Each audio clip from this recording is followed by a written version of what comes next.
Humans Grappling Podcast, take 2 with the Mccaslins. We had some technical difficulties before, so They're thanks, all guys. Kyle's fault. Right? Yeah. So all on me. So Kyle was explaining why he got into grappling. Yeah. So middle school, I'm still super short, super tiny, like less than 90 pounds probably. In robotics class, getting bullied by kids in robotics class, bottom of the nerd totem pole, terrible. And I looked up martial arts because I'm like super like internet savvy, so I was just like look it up. And then Joe Rogan obviously came up talking about jiu-jitsu, everything about jiu-jitsu, and jiu-jitsu seemed like the only martial art where you didn't get punched in the face, and I was scared of getting punched in the face, so I picked jiu-jitsu.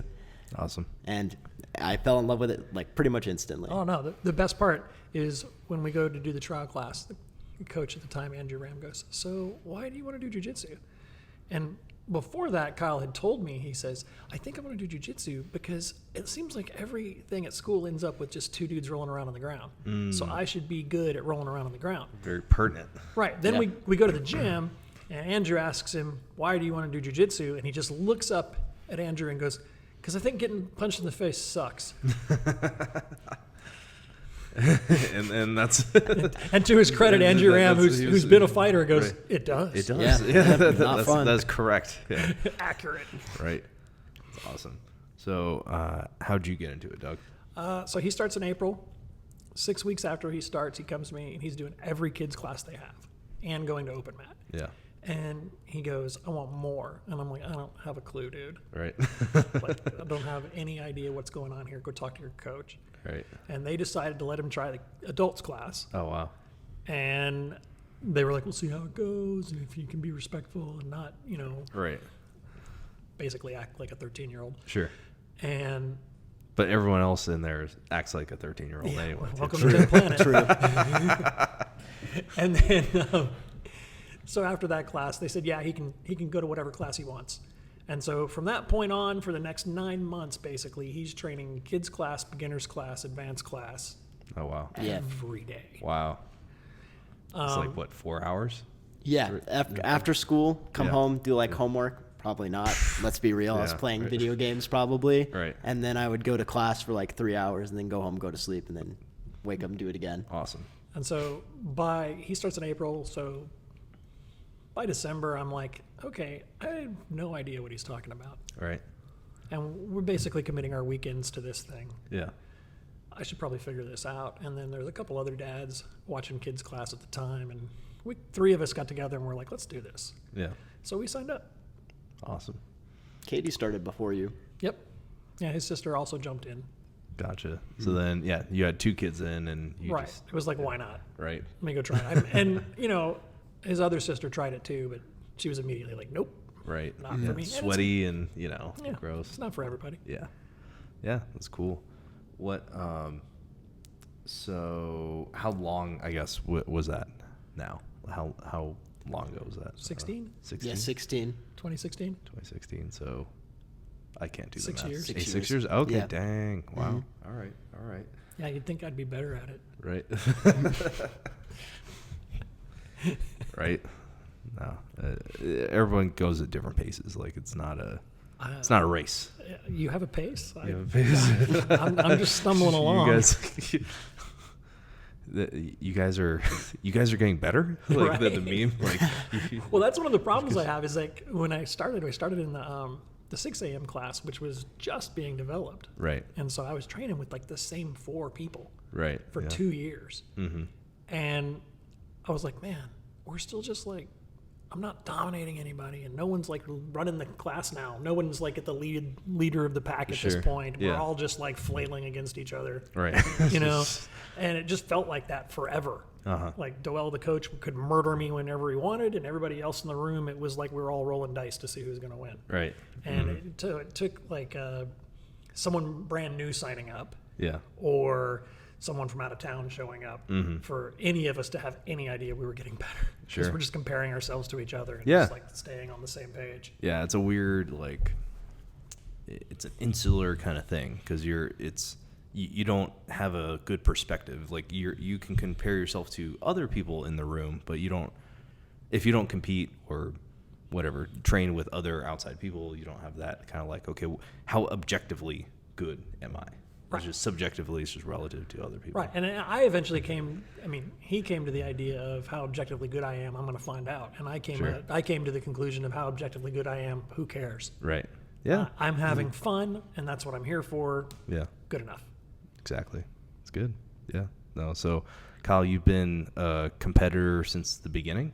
Yeah. Back in 2016, I competed like right after the summer I started training. Oh, dang. Yeah. I went on a trip to go see my mom in North Carolina, and then I came back and I was like, I want to train more jiu-jitsu. Like I was fiending for jiu-jitsu. Yeah. And then I was like, he's like, there's a tournament. You can win a sword if you win. And I was like, I got to do that. I have to win the sword. Like, Right. Like, so we were so new. And I was like thinking about swords. I wasn't even trying to like bait him into the tournament. I was just like, check it out. They have swords. yeah. So I did a Naga in 2016. Yeah, the first summer. year. And I got wrecked. I sucked. I was terrible. But I was actually good. I just got flustered because I hadn't competed in something like that independent. Like I had competed in team sports before, like I played soccer, but I had never done anything that's like independent sports. So you're like going head to head with someone. Yep. It's very intense the first time you compete. Oh, for sure. Yeah. So it was very intense. And I got washed my first match, terrible. And then second match, I was going with this guy, and then he like took my back. And he was like, "It's over." He said that like an anime character or something. This is a little kid too. Yeah, like a little kid. And I, for some reason, like it activated something inside me, and it like activated my inner rage. And like at the end of the match, I scored 4 points, but I was still behind. Yeah. And I was like, "Fuck, I need to compete again." Right. So then I competed again. I did a Extreme Couture tournament, and it's like it was a big tournament, so they could see all the talent before the Naga came up like a month later. In hindsight, but we did it, and I won that tournament. I went through it and won it. Yeah. And that was fun. So then I did the Naga. You won that. And then I won that, and then I went to San Diego, and I was just competing crazy at that point. Sweet. So that's like, do you enjoy like that? I guess I haven't really had.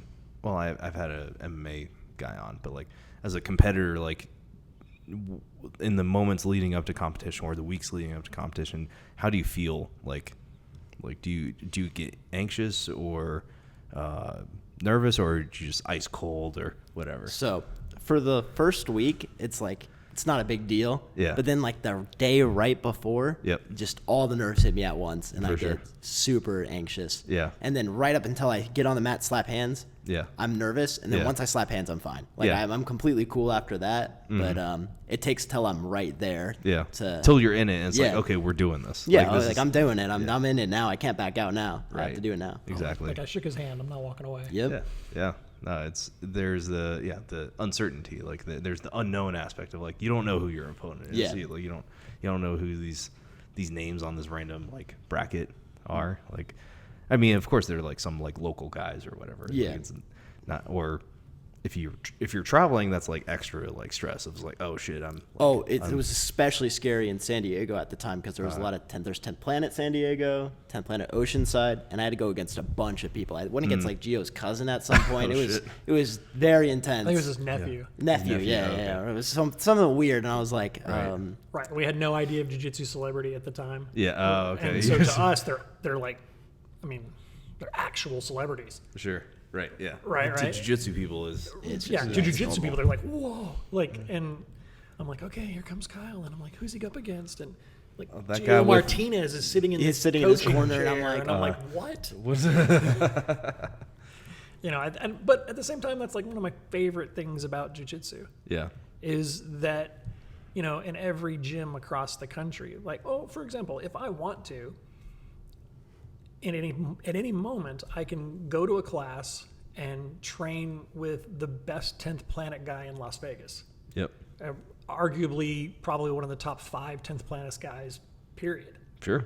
And I can go and roll with that guy. Yep. As a 47-year-old amateur, never going to be more than a hobbyist. Sure. I can go and I can touch hands with that guy and just let it all hang out if I want to. Yeah, you know where you stand in relationships. Right. So everywhere across the country, or around the world, you know, guys like me are training with pros. Yeah. And you just don't get that in other sports. Sure. You know, like I usually say this. I'm like, you can't go to Dodger Stadium and like play catch.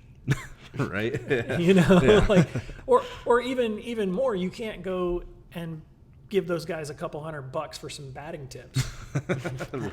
Right. Yeah, But yeah. like we can walk into Marcelo Garcia's and any number of dudes who are at the top of the game are willing to work with us. Right.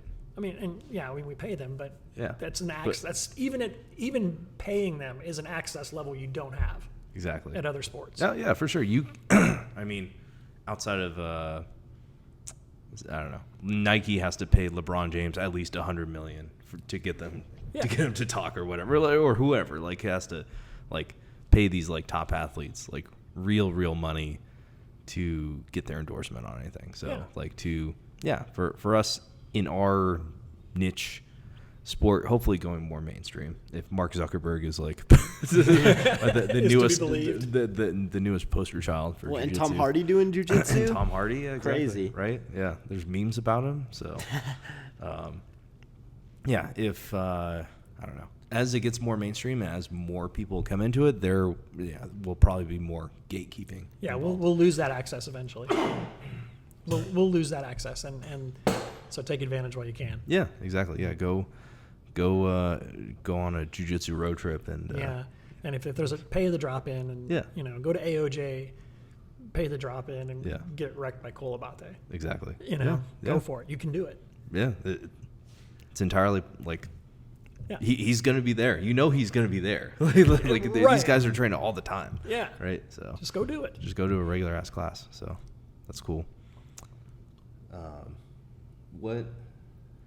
So so Kyle is the competitor. He loves doing that. What? I mean, you kind of touched on this a little bit more, but what do you get out of grappling? Abs. Abs. Yeah. Unintended. Well, consequence. that's what your fiance said at the time. Right. When she first came, and she was like, Who "What- does this? what- Who asked for this? Who asked for this?" Well, it wasn't me. Right. I did it initially out of curiosity, Yeah. and because at the time I thought watching kids class, I'm like, I know what they're doing. Mm. And then I did it, and it was terrible. but it was also like I couldn't stop it. Sure. I could not stop what was being done to me, and part of me was like, I need to be able to mitigate this. Sure. And so to me, it's a big chess match, Yeah. and it's a puzzle that I just want to solve. Mm-hmm. I don't care about competition. I'm really not even that interested in the self-defense aspect, Sure. although I know the value. Yeah. Definitely. And the community is great, Yeah. but the community is not a reason you step in the door. Sure. That's a byproduct that everybody loves about it. Right. It's Yeah. just the fact that I am intrigued Yeah. Yeah. Like it's constantly. you can never get too good at jiu-jitsu.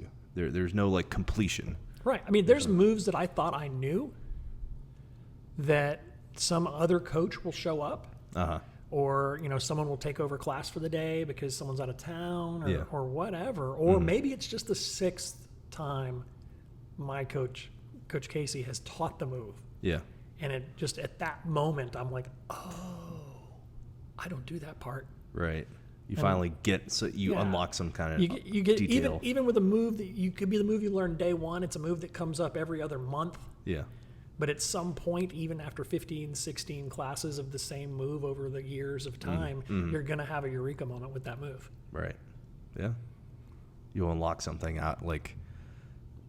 Yeah, I've noticed that. Like, I don't know. I've been doing it for 10 years now. And it's like, okay, this particular situation, I want to do it as perfect as possible now. Like it's trying to do it exactly as whatever the instructor showed it, or figuring out how I can put my own spin on it. Because like all of our bodies are different, right? Like everybody has kind of like different limb lengths and flexibility and things like that. So it's like at some point you're trying to take in somebody else's jiu-jitsu. I mean, at first, like when you're a white belt, you start, that's all you have. You're an emulator. You're just trying to like Survive. You're just trying to survive. You're just trying to copy what your coach is showing you. And eventually you kind of like get to create a little bit, and you kind of get to personalize and kind of. Yeah, I would say the first stage is emulation, and the second stage is editing. Sure. You just you edit the move a little bit. Right. Okay. And then later on, you're actually trying to be inventive with like, well, how is the best way for me to get to this place? Exactly. Yeah, I dig that. Right. And I think that's another thing that really intrigues me about jiu-jitsu is because of that learning moment. Like that eureka moment, as like middle-aged man, it's like, oh. You're learning something new. I can still be taught. Right. Yeah. I can still be taught things I think I already know. Mm-hmm. And that kind of opens your eyes to the rest of life. Like, what am I missing? Yeah. Yeah, exactly. Don't I know the best way to sweep a floor? Sure. I don't know. Right. That's true. That's cool. Yeah. What does jiu-jitsu mean for you, Kyle? Like, what do you get out of it?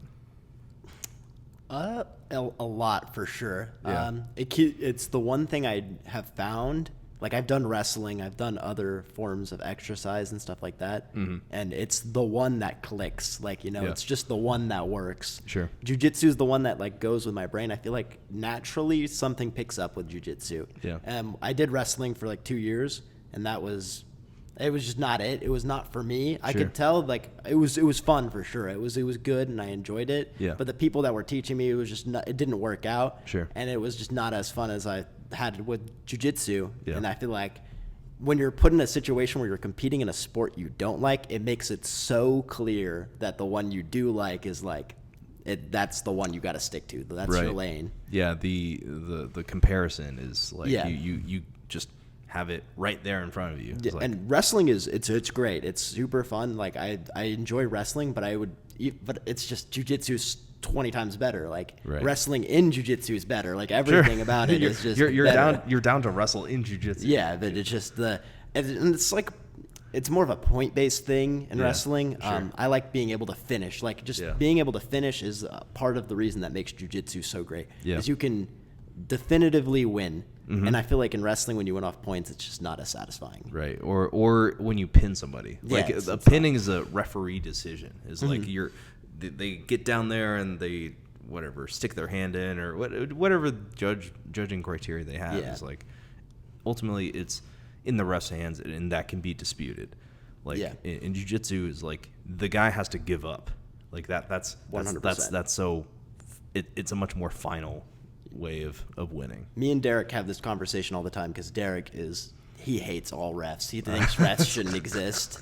He had an eventful ADCC trials. Yeah, very much so. And I agree with him on most of it. So refs can be a lot of like if you're mentally like already getting like feelings because of like how the competitor is like either like slapping you with a collar tie or something like that. Yeah. And the ref's like either not saying something and then you do something and they say something, like it can cause a lot of nerves in competition to like amps up and then it gets you amped up and then I can see why he gets like aggressive about it and angry about it. Sure. But for me, it's more like when it happens, I just kind of shut down and it kind of ruins my mental. And I just kind of like, I'm like, eh. So that's something I've been working on, like to try to get back into competing and stuff like that is like making sure my mental, when I go into competition, is like solid. So if something like that does happen, it just rolls off. You're like, whatever, it doesn't matter.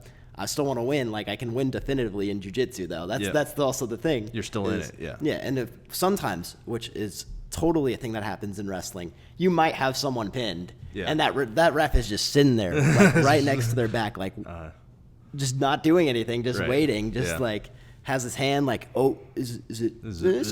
Yeah. I've twisted so many kids in wrestling and they'll be like screaming in anguish. Their shoulders are on the mat. They want to get out. Like they don't want to be there anymore. Yeah. And the ref will just be like, we can keep it going. Right. We can keep it going for an extra 2 minutes. If there's 2 minutes left in this period, let's do it. Yeah. Just poor kids. Yeah, it's awful. Terrible. How many necks have you ruined?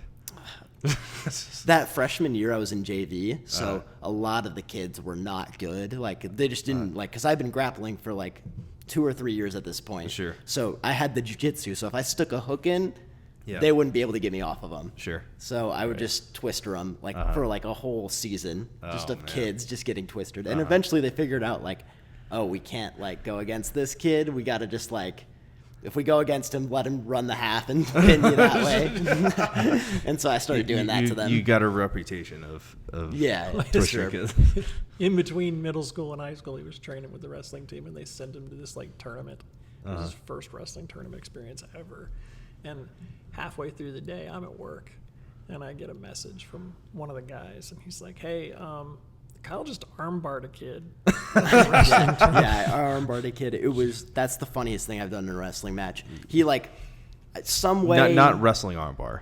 Not a wrestling arm. No, like a jiu-jitsu. swim move. Swim move the armbar. Yeah, he was pinning me, and Yeah. somehow he put that arm between the legs, and just naturally I just whoop, whoop, and then swung him over. But I freaked out because I'm like, wait, I'm not supposed to do an armbar. So I let go, and then I fucked it all up. But I could have totally pinned him there just with my legs. Right? But Yeah. I should have ran with it. That's a unique pinning move, but I don't know.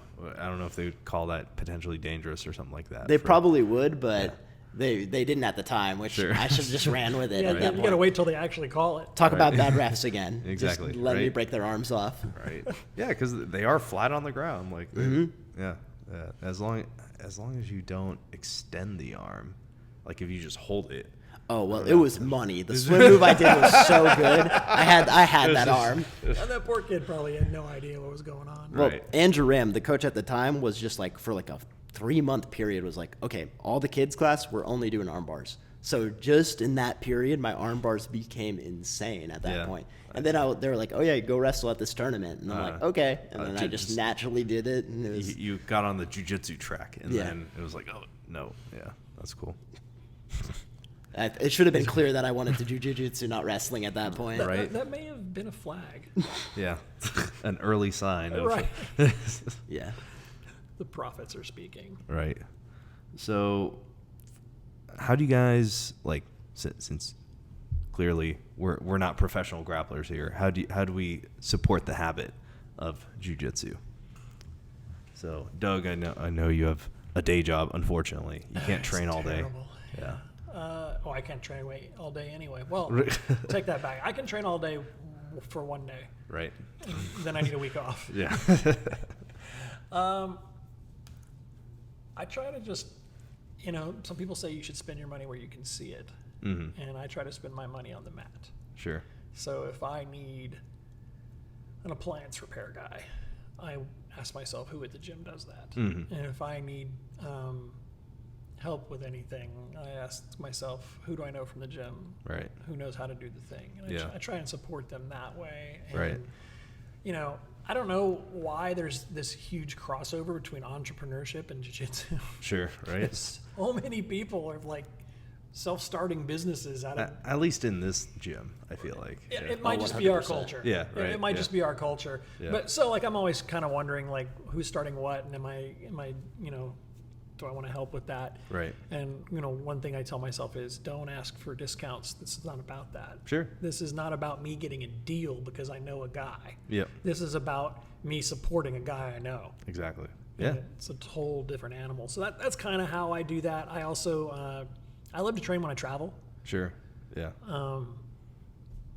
My wife hates it. Of course. Yeah. Always pack a rash guard and board shorts. Yeah, just in case. Just in case. Something Yeah. you got a conference call? Okay, I'm out. Right. So I try to do that, and like I said, with the access that we have, I really enjoy that. Yeah. Like I've trained with a lot of people that are a lot of fun. Oh yeah. Yeah. But we've been to B Team, Mm-hmm. we've been to 10th Planet San Diego, I've been to 10th Planet Long Island, we've been to Marcelo Garcia's, we've been to 10th Planet New York, we've been like all over the place, and for the most part, everybody's just so welcoming. Right. Yeah. It's a culture of just Yeah. people being cool. So I feel like if you enjoy it, Yeah. then you should support it. And so Yeah. that's why I ask myself when I need something if I know anybody Right. from the gym who does the thing. Yeah. Exactly. I was trying to take in the direction of what do you do as a day job to Support my habit? to support the habit? Yeah. Make money, really. That's all. Right. No, I work for home. I'm a database administrator. So that's another reason it's really good to train is because my job is completely sedentary. Right. Yeah. I literally work off of my couch. Mm. It's just keeping the same posture though. You're practicing your your elbows in posture. Yeah, you know. right. But yeah, I work from home, so I'm flexible. So Right. if I can, if I can't, when things are going well, Yeah, I can. If I miss my 6 a.m. class, I can pivot to an 11. yeah, On very rare occasions, I can convince my wife that I can go to a night class. yeah. But- That's rare for yeah, me too. Yeah. The joy of 6 a.m. is that's my time. Yep. And only my time. No one Exactly. else is biting on that. Yep. So that's Exactly. So do you see like crossover at all, or like since like jiu-jitsu is a puzzle to you, and Oh, yeah. I'm sure yeah. administering databases is also a Yeah. puzzle, Yeah. but in a different way. Writing SQL code Yeah. is also, and it's also like a I mean, when you're coding, there's a lot of statements. Yeah. You know, if this, then that. Mhm. And so I try to look at jiu-jitsu the same way. Sure. If this happens, then I do that. Right. And then I loop it. Yeah. You just keep going. Yeah, you just keep going back until the tap, or until the time runs out, or whatever. Exactly. Yeah. Or until I tap, Right. which is often Yeah. a lot. Right. Panic statements for that is like you Yeah. just Else. something or exit error code, whatever. Right, just right. like something If the- went wrong here. If this, then that, else tap. Yeah. Yeah. Exactly. That's cool. Yeah, there's a lot of databasing is very linear, and I try to treat jiu-jitsu the same way. Mm. Step A leads to step B leads to step C leads to them tapping. Ideally. Yeah. I mean, Although usually it's step A leads to step B, then they jump to step X, and then I right. tap. and then it's something completely unexpected happens. Yeah. Yeah. That's cool. Yeah. I see the same thing. Like I mean, it's no secret I do software, and like that's what we initially connected on. It was like, we're two nerds. We see each other. And we were looking at moves like that. We were Yeah. we were writing in notebooks, and we were recording things, and we were Yeah. like, this goes to that, and this goes to that, and then we were like, well, what am I good at? What am I bad at? Mm-hmm. We were doing all that, and everybody else is just like, it felt to me like everybody else was just operating on feel. Sure. And they were like, it feels like an armbar now, and I'm like, Right. it never feels like that ever. Uh-huh. Yeah. Ever. I have a checklist. Yep.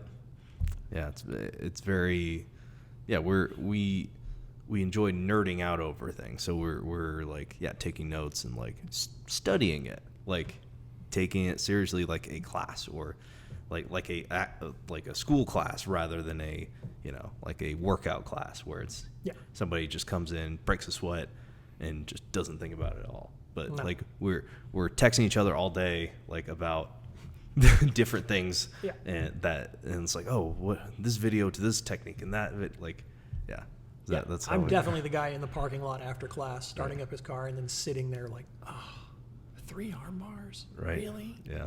You're better than that. It takes me a minute to finally get on the road. Right. Exactly. You do that too? Yeah, I Yeah. do the same exact thing. After jiu-jitsu, I'll be like thinking for like at least 30 minutes about how I could have done something differently, or how I could have done anything just Right. to keep myself alive. Yeah. Exactly. So you're going through school now, Kyle? Yeah, I'm doing all my core classes at CSN right now. Okay. Just to get all those done. Sure. And then I'm going to try out like a bunch of programs and see whatever one fits me, really. Cool. But core classes at like a cheap community college, and then I can go to UNLV later on to get an actual degree. Cool. Not because CSN is just a build-up program, so it builds Sure. you for the first couple classes. Cool. And it keeps you with professors that are like actually like caring about like what's going on, like what you're writing and stuff. So I'll get like feedback on my assignments and stuff like that, which is fantastic. Right. So it feels a little bit more like, not necessarily that it's not college, but it feels like I'm getting feedback like I was in high school. It's more personalized. Yeah, which I kind of needed because COVID just kind of took everything out, so I hadn't been to school in a long time. So yeah, that's a wild statement to say. yeah, Are you it is. sure? Sure. Yeah, it took me out for a while, and then Yeah. I started doing UPS as a job. That was miserable. They don't have air conditioning working in their like warehouse, so Oh, no. it gets 110 in the summer. In the and then- warehouse. and then inside it's 10 degrees hotter, so it's actually Oh, 120. wow. And then if you're in the trailer, it gets even hotter. And I was shit. loading in that trailer, Oh, wow. so it was just miserable. And I was like, Yeah. I can't do this. I need to go back to school and just actually get something figured out, so I don't have to do a job like this. Right. And to commit to jiu-jitsu, I feel like it's like most, like if you're a single mother and let's say you're at the age where you're like, oh, I need to go to school, you can spend that much amount of time on your baby, like taking care of them. I can spend jiu-jitsu can be my baby in that Sure. sense. Right. And I can spend that time building that while I'm doing whatever I'm doing at school or whatever. Yeah, exactly. Yeah, we have the luxury of, I mean, Doug's almost not have like you're empty nesting almost. So it's like you're The nest isn't empty, but but like everything, everybody can you- fly. Everybody can fly and kind of goes off. So like we have disposable like free time in order to like whatever Yeah. invest in this like weird thing that we like strangling each other and things like that. Like it's a Yep. I don't know. That makes regular, normal people interactions socially very awkward. Right. Yeah. What's like when describing jiu-jitsu to like some whatever one of your normal friends, what do they think of it? Oh, well, after they give me the Yeah. Right. or the like UFC. Yeah. No. What is my descriptor for jiu-jitsu? I just say it's like wrestling. Yeah. I mean, because I'm not going to explain it to them. Sure. Yeah. You know. Mhm. Most of these interactions aren't people I care about. Yeah. But yeah, I just say it's grappling. Right. You know, I roll Yeah. around on the ground. It's great for my core. That. Yeah. You know, and yeah, right. you know, default answer: are you any good at it? No. No. Yeah. How long you been doing it? All right. 6 years. My coach thinks I'm good. Right. I don't. Yeah. That's true. What so I guess getting back to like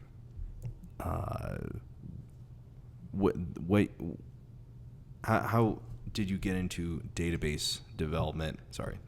Kind of the idea of the podcast, like how do we see connections between grappling and like professional what we do as a profession? So like getting back into like how what got you into database administrating and what kind of set you down that path? Oh, my career path is just weird. I joined the Air Force, and I joined the Air Force on an open ticket. What's an open ticket? Well, I mean, I'm saying open ticket. That's probably Yes. not the actual term. Uh-huh. But what happens is when you go and when you enlist, they're like, "Oh, what job do you want?" And I'm like, Uh-huh. "I don't know." And they're like, "Okay, let's look at your ASVAB scores." And they're Uh-huh. like, "Oh, you scored highest in electronics." I'm like, Yeah. "Okay." So I basically joined the Air Force, telling the Air Force, "I'm going to sign up. Yeah. I'm going to go to basic training, Uh-huh. and I'm going to take whatever electronics job you want to give me."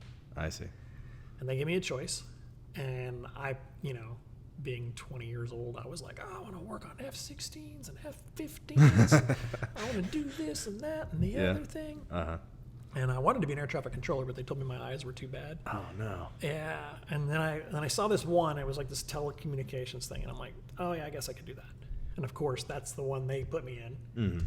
And then I ended up doing network security and systems administration, which is like fixing printers and changing keyboards and stuff like that. Yeah. And then I got a job when I got out of the Air Force managing an application that ran on an Oracle database, and I had to learn the Oracle database. I see. And then Gotcha. after that job, I became an actual database administrator for a small company, and Mhm. then a couple years ago switched over to back to government work as an administrator. Nice. That's cool. And the crossover to jiu-jitsu from just a job in general Yeah. is pretty clear too. Like, you have to respect everybody. Mm-hmm. Like you don't get to pick who works for your company unless you own it, It's true. right? So you got to figure out how to get along with everybody to get the job done. Right. And in jiu-jitsu, you got to be able to slap hands with anybody who's there, and you don't get to care. Yeah. You're going to try to kill them, they're going to try to kill you, and it doesn't matter man, woman, child, Mm-hmm. race, creed, religion, political alliance. It does not matter, Yep. and we don't even care. Yeah. And so, just like a job, just got to get the job done. Yeah. Yeah, exactly. It's a weird thing where, like we have no idea, like, and that's kind of why I wanted to do this podcast. Like, we have no idea what we do like off the mats. Like, we just kind of like, I mean, for if you get to know people and things like that, but we're all just kind of like at the same level. Like, we're all sitting at the mats, like rolling, hanging out. Like, we don't have to. There's no like Gucci. I mean, I guess if you have a nice show you roll gi or something like that, you can get a sense of like what your status is out on the outside. But I've never seen him wear the same rash guard twice. Right? Yeah. Or something like that. But yeah, everyone kind of has to, like, we get so much of a cross section of society. Yeah, and nobody shows up to the gym in anything other than their gym stuff. Right. Right? So except for maybe looking out in the parking lot. Sure. You have no idea Yeah. that, there's a massive financial difference, religious difference, or whatever difference between the people. Because on the mat, it really doesn't matter. Exactly. Yeah. I mean, how has this affected you? Like, you've grown up in the gym. Like, how do you? I mean, you can't really say otherwise because you don't know a different perspective. Yeah. Well, kind of. I mean, middle school, luckily I had like the first year, 6th grade, no jiu-jitsu. Sure. Halfway through 7th, I had jiu-jitsu. Yeah. And then 8th grade, I hit a growth spurt and I came back knowing jiu-jitsu. So like no one was able to bully me at that point. Yeah. And so that was like a shock for people when I got back to school. Is like, oh, Kyle's like way taller now and I can't like just mess with him. So there was a little bit of growing pains with that where like people were trying to mess with me and I was just like not having it. But other than that, I mean, it's been pretty good. Like I pretty much just roll it like I'm like living like 2 covers. Like I'm just normal. Like I'm a normal dude during the day. Yeah. No one needs to know that I do this like on the side. And pretty much the same thing with when I'm at jiu-jitsu. I'm just like, oh, I'm just Kyle that does jiu-jitsu when I'm here. Yeah. And they don't really know what I do outside of that as well. I see. Yeah, it's like living dual lives, I guess. Sure. Yeah. Yeah. No. Yeah. It's weird. What, to you like think you're Batman or something? Yeah, I'm Batman.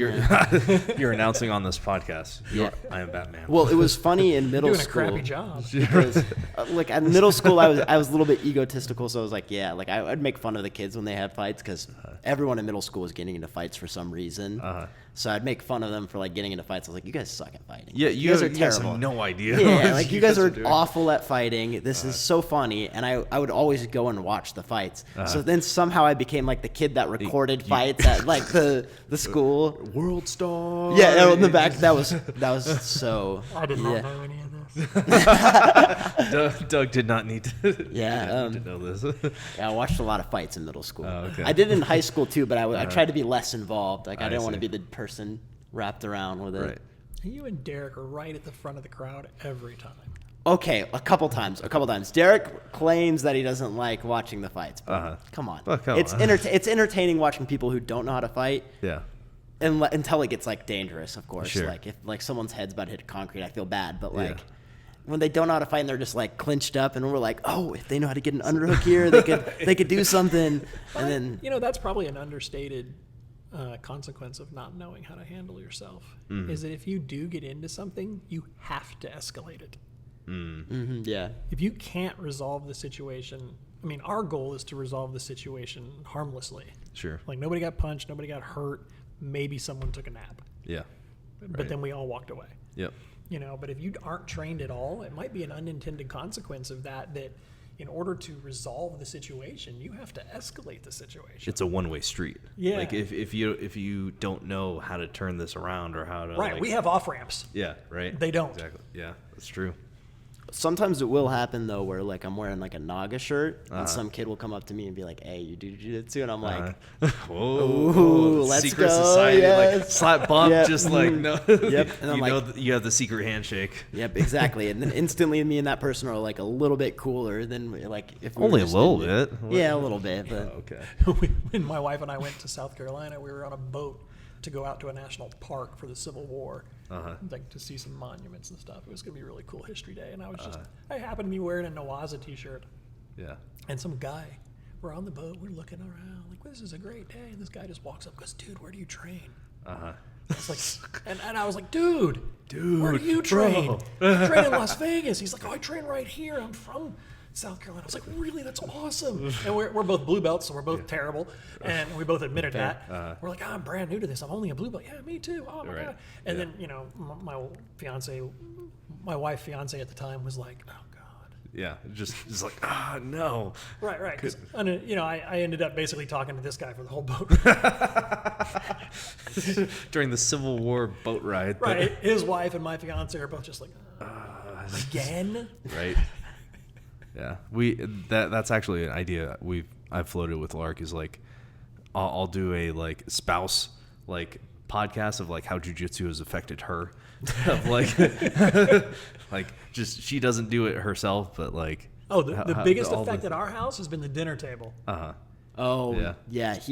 You're the worst. I am about the worst. It. He'll just bring up jiu-jitsu into any conversation, and I'm sitting there, and I have like the awareness to notice like they're starting to get drowned out. I'm like, yeah, but I still hooked you already. and then he's got me in the conversation, and I'm like, he hooked me in with some like. Question. How do you do this heel hook or something? I'm like, God damn it, I have to answer this question. But I have to do it in a short amount of time so I can get us back on topic. There's an immediate timer running. Yeah. You have 45 seconds before detonation. Right, to resolve this. Right. Yeah, because then they get mad and then they're like, we've been talking about jiu-jitsu for 30 minutes. And we're like, only 30 minutes? Only 30 that's not enough. Clearly. We're good for another 90, right? Yeah. But yeah, that goes back into the thing where we were talking about, like, we think about jiu-jitsu like almost all the time. So I'll go up to his room and we'll talk about jiu-jitsu for like an hour or something, just like randomly. And so that's cool. Yeah, I mean that's a great like bond and thing that you guys share. Yeah. That's a definitely is having a shared interest is like you guys now have something to talk about forever. Yep. Like like just it is I mean it's a weird thing like sports is a weird like I don't know. I get jiu-jitsu way more than like talking about like how the Raiders did this weekend or whatever, right? Like you're not attached to that team. Like you didn't go out there on the field and like. That's exactly what I was gonna say. It's hard to feel at least for me whenever watching sports, like any basketball, baseball, like any of those big sports. It's hard just like even if you do that sport, it's hard for just to focus on like the highest level. But in the highest level at jiu-jitsu, it's like I may have rolled with that guy. Like some of the people I've rolled with going into it, it's like it becomes fun even talking about like the highest level. You can talk about what you did that day. It's there's so much layers to it. It's not just like, oh, what did this big team do this week? Yeah. Well, yeah, like we said, you can actually train with those guys. So when they're competing, you're invested. Right. Yeah. Yeah, exactly. Because you felt that before. Yeah. Yeah. You've like when I don't know. I forget who was on maybe it was Andy or maybe it was somebody else competing. And I see them like slap their like favorite submission on. I'm like, oh, I know that. Yeah. Like I been there. I've been there. Oh, that it's done, doesn't it? Yeah. Like when Andy slaps a guillotine, I'm like, oh, it's done. Like that's it. We're good now. Yeah, this is a wrap. Yeah. So, yeah, that's cool. I mean, that's a, like I don't know, a unique thing in terms of like, I don't know, father-son connection in terms of like, you guys don't, like normally teenage sons like hate their parents and it's like, oh, fuck you, dad. I'm sure that still happens, but. Honestly, not after jiu-jitsu. Okay. Pretty all right. rarely. All right. Yeah. All right. Yeah. All I mean, right. that pretty much about a year later. About a year later, that stuff all died out. Yeah. It was early on. At the same time, that was about the time where I couldn't physically restrain him anymore. So it's like it's all financial domination in my house. I follow the rules. You're right. I need the trash taken out, or what? Or I'm changing the Wi-Fi password. Right. Trash goes out on time, guys. Yeah. Which is cool because it's made me a better parent. Sure. You know, I mean, not that I was a huge physical threat in the first place. I never did any threatening like that in the first place. But like, you know, knowing that you can't push someone around makes you a better negotiator. Sure. Yeah. No, I think that's I don't know. It's a weird. I guess I don't have kids. I don't know what the dynamic is like, but like it's a. I don't know. It's a interesting like thing. The fact that both of you guys have the same interest in like are doing the thing together. Mm-hmm. I think that's one way you guys vent your frustrations or whatever. Kyle gets to sink a Darce choke in or whatever, and gets to. Whatever. Well, I try to avoid neck cranks. Or neck crank, yeah. Or if he likes having his Wi-Fi code on. I don't. If I could twister him, I would. You're right. Immediately. Yeah. He tries. Yeah. Uh-huh. Same with wrist locks. Right. All the wrist locks. Every single time. And, someday I'm going to be good at those. Yeah. Well, you're going to regret mocking. You just forget to stop the elbow every single time. So if there's nothing holding my elbow back, I'm not going to tap the wrist lock. It just doesn't make sense otherwise. Yeah. I freely admit it's a work in progress. Right. I'll get there eventually. Exactly. See, but if you just had like one that you snuck in every once in a while, I'd probably get caught by that. Yeah. If this wasn't you trying like 3 each round, if you tried like just one solid wrist lock, like where my elbow's gonna be, I probably would get caught by it because they come on fast sometimes. Yeah. I gotta sneak up on you now. Right. I'm gonna give it a shot. Yeah, and those are some of my best classes is when he comes. Mm-hmm. Usually, unless someone singles one of us out, we partner up. Yeah. Occasionally, we get singled out, and we're cool with that. We both know we have friends at the gym. Sure. Yeah. But we always roll together. Yeah. And that's fun. But yeah, I think parenting is communication. Yeah. And jiu-jitsu is communication. You're communicating.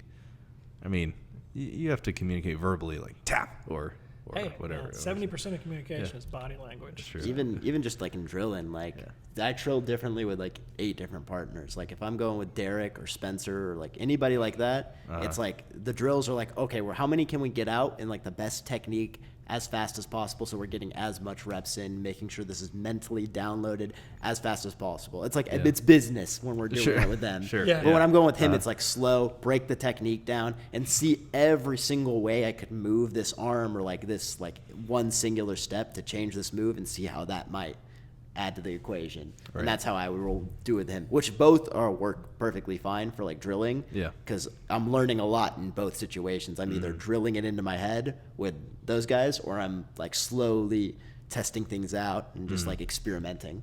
Gotcha. Yeah, and we learn jiu-jitsu at different rates. Like they can show a technique, and I'm going to screw it up the first 15 times. Mm-hmm. Kyle's going to screw it up twice. Sure.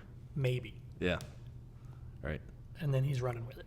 Exactly. After that. Maybe after that, it's just details to him. Sure. But it takes me 5 or 6 reps just to get the gross motor movement figured out. Mm-hmm. And I don't know. I think that's probably a little bit, the 19-year-old brain processing things to the body versus the 40-year-old brain processing things to the body. Mine is not listening as well. Sure. Yeah. And because he started younger and like he has a lot of pliability in his body. He can like move his joints.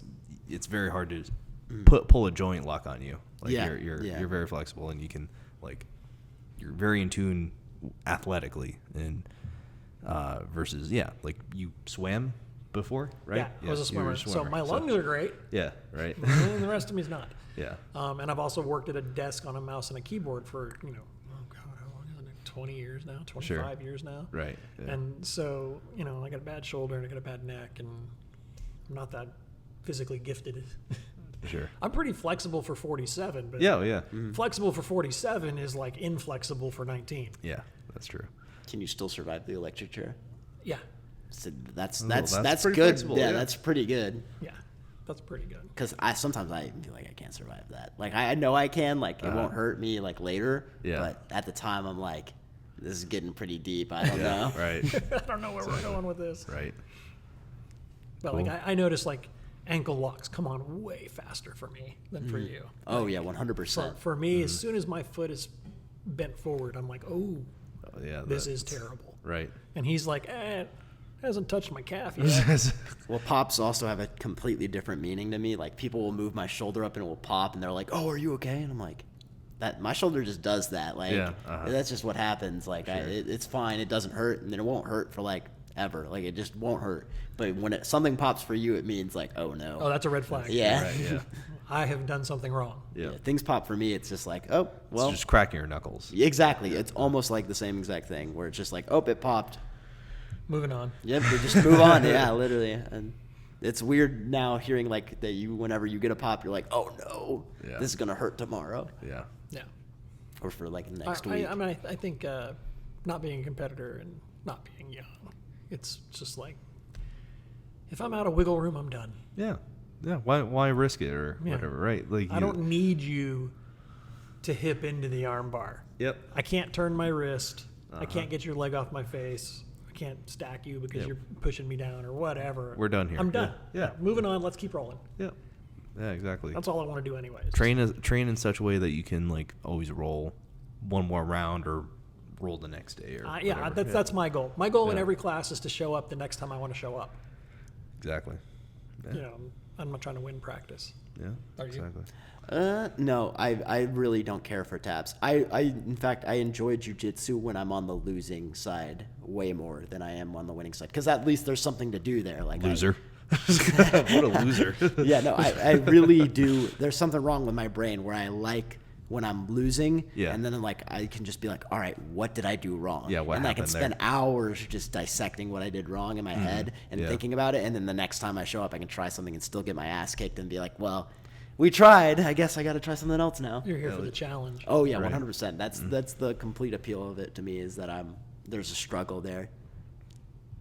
Gotcha.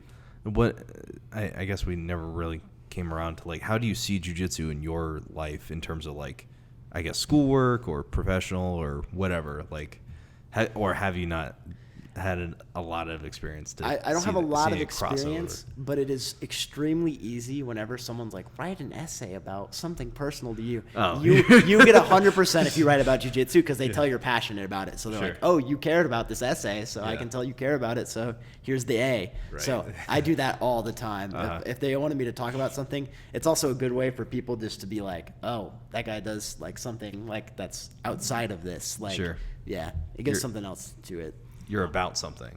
Yeah. Like you I'm have waiting for him to have that breakthrough moment where he connects jiu-jitsu to life and realizes that anything he wants to accomplish is going to require getting the reps in, sure. just like learning a new technique. Yeah. Like homework is just reps, Yeah.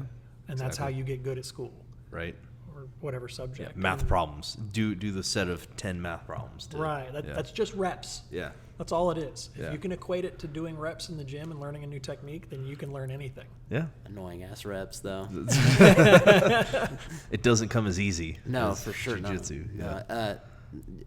I think more school. The reason school doesn't interest me as much as like jiu-jitsu or anything like that is just because like it's like some of the classes like social studies is not as challenging or like Sure. nothing is as challenging. Math can be challenging, but that might be because like I zoned out during like when they were explaining Sure. an equation or something. Yeah.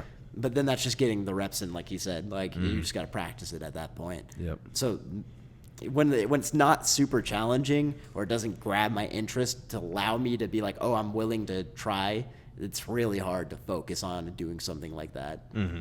That's just like kind of easy. Yeah, but I mean, it's the same thing, right? Like when you're a little kid and you're learning how to read and your parents come and help you read a book every night. That's reps. Yeah. Reps at reading, you know, and, you know, if you need to talk in front of a big group of people, Right. being good at that requires consistently talking in front of people. Like, and I just want that moment where it's like, I could do anything Yeah.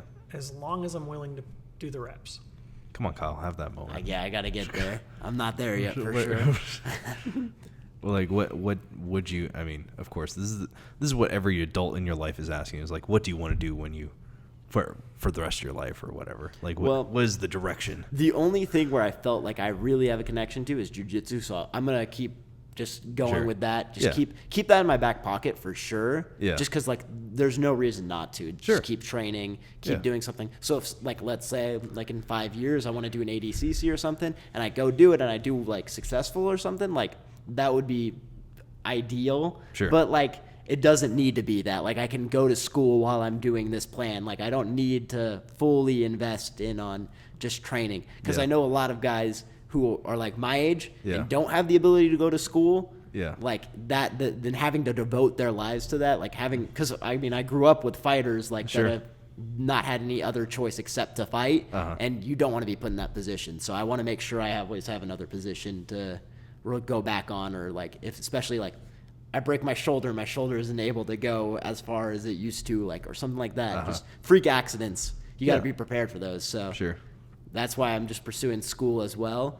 And I will try out things in school, and I'm sure I'll find something that like piques my interest. I haven't found it yet, Sure. though. But yeah, at least for now, it's just jiu-jitsu. So I'm keeping jiu-jitsu in my back pocket and doing school on the side, and that will be perfect. School is on the side. Well, no, okay. Sorry. School is a side thing.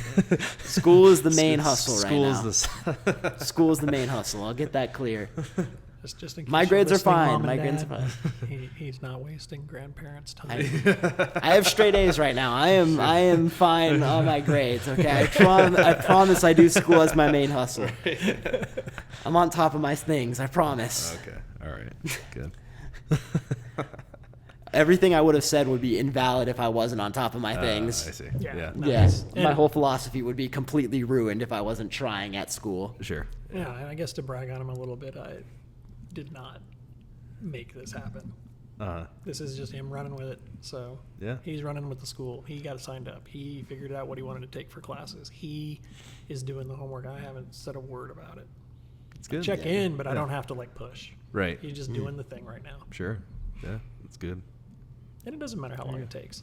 No, it's also like I'm in a good position where I get a lot of like because being a local citizen in Nevada, you get a lot of scholarships because the Millennium Scholarship is obviously something that like is available for kids that grew up in a Vegas schools, and so like I have a lot of like just a lot of my schools already paid for, so it'd be so dumb just to like not take this opportunity to do it. Sure. It would be like very miss to just like not take the opportunity to get an education. Yeah. Even though like I don't know what I really am interested in education yet. Yeah. It's okay though, like because I can go and do it and figure it out. Like I have exactly. no time. Yeah. Alexa's talking to us. Sweet. Alexa, stop. Sorry. Is she gonna apologize now? I just set a bunch of timers today to like remind me to do like different chores throughout the day. So that was the run the dishwasher timer because it's now 8:45. So I know that you guys have to get going or whatever. So any lasting thoughts or I don't know, anything you want to plug, Kyle? Do you have a Twitch stream? I know you do video games. I did actually do Twitch for a long time. Yeah. But if you don't know, Twitch is a terrible platform for growth. If you've paid any attention to growth, I've never paid any attention. I've been into YouTube since like 2008 when YouTube was starting to blow up, like as an elementary school kid. Sure. I was in love with YouTube and everything like that was going on with it. Yeah. But Twitch is not a platform to grow because it's listed. If you go on Twitch, it's just highest category people. Yeah. And then it just goes from there. So it goes highest to lowest. Oh, okay. And that way of that formula, it just does not promote growth at all. Because if you're a smaller streamer, You're gonna be at the Nobody's bottom. scrolling to the bottom. there's a statistic where it's like if you have 10 viewers, you're in the top 1% of Twitch, which is that's crazy, right? Right. Like the bigger streamers, they have like a large amount of it. It's like they have a lot of the viewership. So I don't know. Just I got an Instagram, but I don't have anything on it. I don't post at all. So I see. I have nothing to plug. All right. Yeah. I'll work on it. I'll get some stuff to plug. Start posting some dope techniques or something like that. Well, yeah. I don't When I I was like, hopefully do you want my Zelle? know. the plan right now is to go back to competing. If I start competing, I got a little bit. I've been doing editing for a little bit, so maybe I'll edit Okay. like some highlights. All right. Maybe we'll do some of that, and then Yeah. I'll post that on Instagram. Maybe Okay. that's what I'll do. All right. I haven't really thought too much into it. If Sure. I'm being real, but Yeah, no. You're on a podcast. You gotta plug something. You gotta. No, I don't know. Whatever. And yeah, I don't know. Do you have any parting words for us, Yeah. Doug? Or what do you have wrapping to up? plug? Do I have? What do you have I to don't have plug? anything to plug. I have Dude. any words. No, Don't have any words of wisdom or anything. I don't know. All right, cool. Bill, But- if you're watching, we yeah, miss where? you. Yeah, exactly. Where Bill? the fuck Yeah. are you, Bill? Well, Get he back to the he gym. doesn't have social media, so he's not even gonna see Really? this anyway. Oh, God, So that's right. Does he even have a computer? Does he have electricity? right. He's like pumping his own water. Yeah, exactly. Right. He's out in the hills He would be so somewhere. happy right. with that. Yeah, he would be. Like He'd be we're describing incredibly his happy. ideal life right now. His ideal is like Rocky training for Drago, Exactly. carrying trees through the forest. And Right. It's hilarious. Metal leg. That's Right. all I think about when I think about Bill. So he's like a robot leg. Yeah. I tried to ankle lock it once. It was the worst. No, every decision time I in my roll with him, life. and if I grab his legs, I'm like, is this the right leg? Yeah, Do I- exactly. This is the wrong leg. Try getting back triangled by that leg. The metal leg. By the metal pipe. Yeah. Just getting choked by a baseball bat. That is pretty terrible. Right. That's fair. Yeah. It's cool. No, thanks for having us. All right. Yeah. No, thanks it was for fun. thanks for coming over, doing it, and yeah, we'll see you guys next time.